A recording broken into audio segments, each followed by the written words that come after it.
오늘 이 말씀을 가지고 성공이 아니라 섬김, 성공이 아니라 섬김이라는 제목으로 하나님의 말씀을 나누도록 하겠습니다.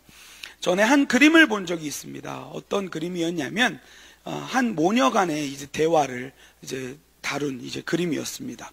한 모녀가 이제 신호등 앞에 서가지고 길 건너편에 있는 환경미화원을 보면서 얘기하는 대화였습니다. 이거 자녀 교육을 어떻게 할 것인가에 대한 문제 제기를 하려고 이 그림을 그렸던 것 같습니다. 한 어머니가 이제 자녀에게 물어보는 거예요. 너 저기 지금 길 건너편에 있는 저 환경미화원 보이지? 이런 얘기를 하니까 자녀가 보인다는 거예요. 그러니까 자녀에게 무슨 얘기를 하냐면 저 사람처럼 안 되려면 너 공부 열심히 해야 돼 라는 얘기를 하는 거예요. 저는 이 모습을 보면서 너무 마음이 안타까웠습니다. 이런 모습을 동일하게 봐도 어떤 이들은 섬김의 모습으로 나아가는 모습이 있고 저 사람들의 모습이 저렇게 되지 않으려면 우리는 성공해야 된다는 그러한 모습으로 이렇게 보고 있는 그 이 모녀의 대화를 보면서 마음이 너무 아팠어요. 근데 우리 그리스도인들조차도 때로 그런 모습을 가질 때가 너무도 많은 것 같습니다. 성공을 사모하며 나아가는 모습들. 성경은요, 성공보다 성공이 아닌 섬김을 얘기하는 모습들이 굉장히 많이 등장하는 것을 여러분들은 확인할 수 있을 것입니다. 오늘 본문에 보면 이 30절부터 32절까지 예수님께서 자신의 죽음을 이제 두 번째로 예고하시는 장면이 등장합니다. 사실 이 장면은요, 8장, 앞에 우리가 오늘 9장을 읽었는데 8장에도 나오고요, 오늘 9장에도 나오고요, 이제 앞으로 10장에도 한 번 더 나옵니다. 총 3번 예수님께서 제자들에게 죽음에 대한 예고를 하시는 장면들을 볼 수 있습니다. 그러면서 예수님이 이 땅에 오신 목적에 대해서 드러내시는 거죠. 자신의 목숨을 내어 드림으로 말미암아 수많은 사람들을 섬기려고 이 땅에 왔다라는 얘기를 하죠. 근데 제자들은 이해하지 못합니다. 8장에서도 그 베드로가 항변하지 않습니까? 예수님께서 죽음에 대한 부분들, 부활에 대한 부분들을 얘기하니까 예수님은 혼냅니다. 오늘 9장에서도 제자들은 관심을 두지 않습니다. 여기서 두려워하면서 묻기도 두려워하였더라. 32절에 나오거든요. 왜 묻기를 두려워했을까요? 베드로가 혼나는 거 봤거든요. 그리고 자신들이 생각했던 이 메시아, 예수님에 대한 이미지가 깨어질까봐 두려워하면서 묻지도 않는 모습들이 등장하는 것을 확인할 수가 있습니다. 10장은 또 더합니다. 그 모습 가운데서 예수님께서 죽음과 부활을 얘기하시니까 누가 주님의 좌우편에 설 것인가에 대한 이야기로 마무리가 됩니다. 결국 제자들은 예수님이 오신 목적에 대해서 바르게 이해하지 못하고 누가 성공할 건가에 대한 관심만을 두고 있는 모습들을 성경을 통하여서 볼 수가 있는 거죠. 오늘 말씀도 마찬가지입니다. 바로 이어지는 말씀은 누가 크냐에 대한 논쟁이거든요. 마가복음은요, 예수님을 섬김의 종으로 오신 예수에 대한 그림을 계속해서 보여주는 것을 확인할 수가 있습니다. 그래서 예수님은 고난받는 이유가 힘이 없어서 고난받는 게 아니라 이 고난의 방법을 통하여서 이 많은 사람들을 섬기고 많은 사람들에게 생명을 얻게 하려고 고난받는다라는 얘기를 재차 얘기해 주는 거예요. 그래서 이 마가복음의 주제와 같은 구절은 10장 45절에 있습니다. 인자가 온 것은 섬김을 받으려 함이 아니고 도리어 섬기고 자기 목숨을 많은 사람들의 대속물로 주러 왔다라는 얘기를 하는 거죠. 섬김을 받으려는 그 성공의 모습을 취하려고 이 땅에 오신 게 아니라 섬김으로 주님의 뜻을 이루는 진짜 성공을 이루려고 이 땅에 오셨다는 얘기를 해준다는 거죠. 근데 제자들은 관심이 없어요. 지금 내가 좌우편에 설 거냐? 누가 크냐? 여기에만 관심을 두는 모습이 너무도 많이 보입니다. 우리도 신앙생활을 하면서 그럴 때가 너무도 많은 것 같아요. 예수님께서 이런 삶을 살아야 돼 라는 말씀을 계속해서 우리에게 보여주셔도 여전히 우리는 우리가 만들어 놓은 그런 이미지 안에서 예수님을 바라보고 내가 이루고자 하는 성공에 예수님을 이용하고 하나님을 이용하는 모습들이 우리의 모습 가운데 얼마나 많은지를 보게 되는 것입니다. 그래서 사실 오늘 본문은 두 개의 덩어리인데 하나는 죽음과 부활에 대한 얘기를 하시고 이제 33절부터 37절까지는 누가 크냐에 대한 논쟁을 이제 볼 수가 있는 것입니다. 참 우리 모습하고 제자들의 모습이 너무도 닮아 있는 모습을 봐요.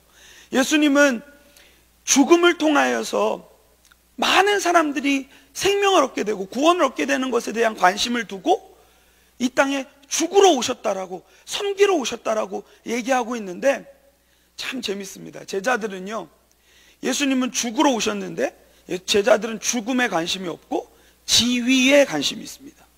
다시 한번요, 제자들은요, 예수님은 분명히 죽으러 오셨다고 죽음에 대한 얘기를 하시는데 제자들은 죽음에 대한 관심은 없고 지위에 대한 관심이 있는 거예요. 오늘 33절을 보시기 바랍니다. 가버나움에 이르러 집에 계실새 제자들에게 물으시되 너희가 길에서 서로 토론한 것이 무엇이냐 하시되. 여러분, 이 길이라는 이 단어는요, 저는 되게 장치로 잘 썼다고 생각합니다.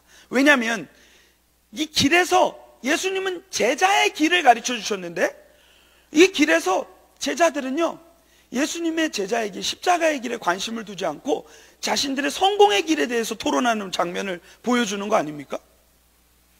34절, 그들이 잠잠하니 이는 길에서 서로 누가 크냐 하고 쟁론하였습니다. 그 길에서, 제자의 길에서 예수님께서는 십자가의 길을 얘기해 주셨는데 제자들은 십자가의 길에 관심이 없어요. 높이 들린 십자가보다 높이 들린 바벨탑에 관심이 있어요. 자기가 성공하느냐 마느냐, 자기가 어느 자리에 위치하느냐, 그거에 관심을 두고 있다는 얘기인 거죠. 그러면서 예수님께서 12제자를 35절에 부르셔서 그 얘기를 하십니다. 누구든지 첫째가 되고자 하면 무사람의 끝이 되며 무사람을 섬기는 자가 되어야 하리라 하시고. 정말 예수님도 답답하셨을 것 같아요. 계속해서 죽음과 부활, 섬김에 대한 부분들을 계속해서 강조하시는데 거기에 관심 두지 않는 제자들의 모습을 얼마나 보면서 답답하셨을까. 저는 두 번 이상 설명 안 할 것 같은데 예수님은 또 앉혀놓고 또 설명하시는 모습이 보여집니다. 그러면서 이 제자의 길의 본질에 대한 부분들을 말씀하시는 것을 보게 됩니다. 저는 어렸을 때 저를 향하여서 많은 기도들을 해주신 것을 기억합니다. 그 중에 제가 많이 받았던 기도의 제목들이 막 문득문득 이렇게 스쳐 지나가요. 기도할 때 보면 참 이제 어머니도 저에게 기도해 주셨던 내용들이 제가 기도하다 보면 그 어머니의 기도의 고백이 제 고백으로 막 채워지는 모습들을 이제 보게 되는 거죠. 근데 제가 수많은 사람들이 저를 위해서 기도해 주셨을 때 해주셨던 동일한 기도, 아직도 머릿속에 남는 기도 제목이 있는데 그 기도 제목은 뭐였냐면 우리 승현이가 머리가 될지언정 꼬리가 되지 않게 해주세요 라는 기도를 들었던 것을 기억합니다. 근데 제가 이제 성경을 읽으면 읽을수록 그 기도, 부모님이 왜 그 기도를 하셨고 제 주변에 있는 사람들이 왜 그 기도를 해주셨는지 마음은 알겠어요. 그러나 성경을 읽다 보니까 내가 꼬리가 되는 기도도 해야겠다라는 생각을 하게 되는 거예요. 아, 우리는 왜 자꾸 머리만 되려고 할까? 우리 안에 자연스럽게 스며든 뭔가 위로 올라가야 된다는 그러한 생각들이 우리를 사로잡는 것 같아요. 그래서 제 기도가 바뀌었습니다. 하나님, 머리가 되든 꼬리가 되든 누군가를 섬기고 주를 섬기는 그러한 존재가 될 수 있도록 인도하여 주십시오. 여러분, 우리 기도가 바뀌었으면 좋겠어요. 예수님께서 얘기하시는 거잖아요. 제 이야기가 아니라 예수님께서 끝자리에 서라, 무사람을 섬기는 자들이 되라 라는 얘기를 해주시죠. 그러면서 오늘 말씀의 마지막 결론에서는 예수님께서는 한 어린아이를 붙잡아다가, 지금이야 어린아이에 대한 개념이 과거의 고대 시대와는 다르겠지만 고대에는요 굉장히 어린아이에 대한 개념이 미천한 자로 여겨졌습니다. 그래서 갈라디아서 4장 말씀만 봐도요 이 어린아이가 노예 취급되어지는 표현들이 등장하는 것을 볼 수 있어요. 그만큼 어린아이의 지위가 낮았다는 것을 말해주고 있습니다.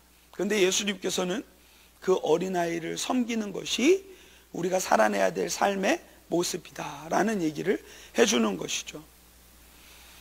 오늘 이 새벽 자리가 성공을 위한 기도의 자리가 되지 않았으면 좋겠고, 오늘 하루도 우리가 어디를 섬길 것인가에 대한 섬김을 간구하는 자리가 되었으면 좋겠습니다. 마지막으로 이 얘기만 하고 오늘 마치도록 하겠습니다.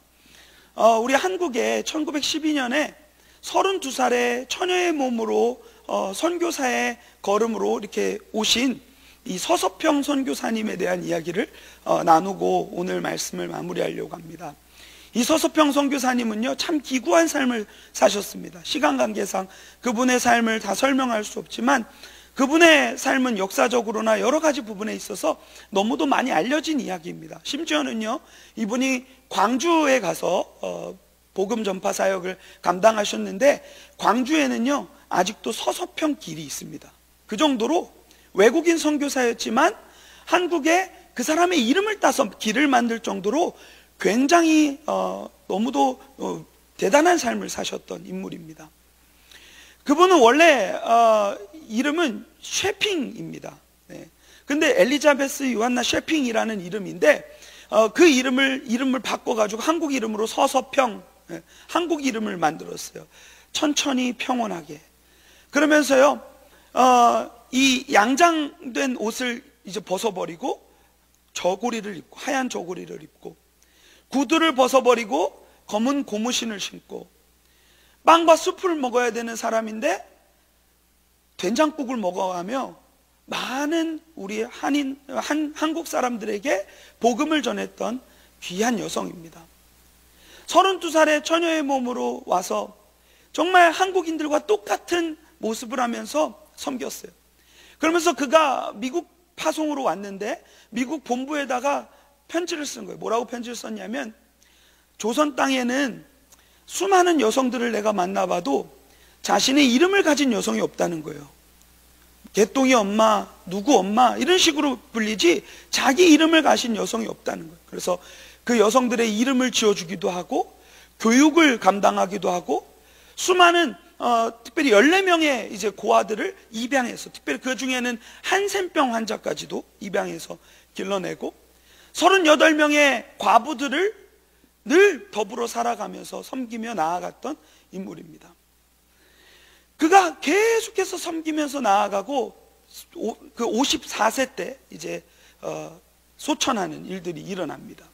그때 평생토록 조선 땅에 와서 섬김을 감당하고 정말 많은 것들을 나눠줬어요. 심지어는 선교비가 오면 그 모든 것들을 나눠주고, 또 자기가 가진 담요까지도 반쪽을 나와서 이 거린들, 길거리에 있는 홈리스에게 나눠주고, 그래서 결국은 그 사람이 이제 나중에 죽었을 때 부검했더니 영양실조인 거예요. 근데 그가 남긴 것들을 잘, 유품들을 정리해 보니까 아주 참 놀라웠습니다. 뭐가 남았냐면 강냉이 가루 2홉, 동전 7개, 그리고 거린에게 나누어준 반쪽짜리 이제 담요 하나 이렇게 남겼다는 거예요. 근데 그의 집에 갔을 때 많은 사람들이 더 울림을 주었던 내용이 뭐였냐면, 그의 머릿맡에 적혀 있는 글귀였습니다. 뭐라고 적혀 있냐면, 그의 삶도 참 위대하고 대단한데, 그가 늘 평생 붙들었던 그 자신의 삶의 슬로건이 거기 머릿맡에 붙여 있는 거예요. 뭐라고 되어 있냐면, Not success, but service. 오늘 말씀의 제목이죠. 성공이 아니라 섬김이다. 늘 그 하나님께서 우리에게 주신, 예수님께서 우리에게 주신 그 가치를 붙들고 살아갔던 한 여인의 모습을 보면서 하나님이 얼마나 기뻐하실까라는 것을 생각해 보게 됩니다. 오늘 이 한 날 우리 not success, 성공이 아니라 but service, 섬김의 모습으로 나아가는 귀한 우리 성도님들의 삶이 되기를 간구합니다.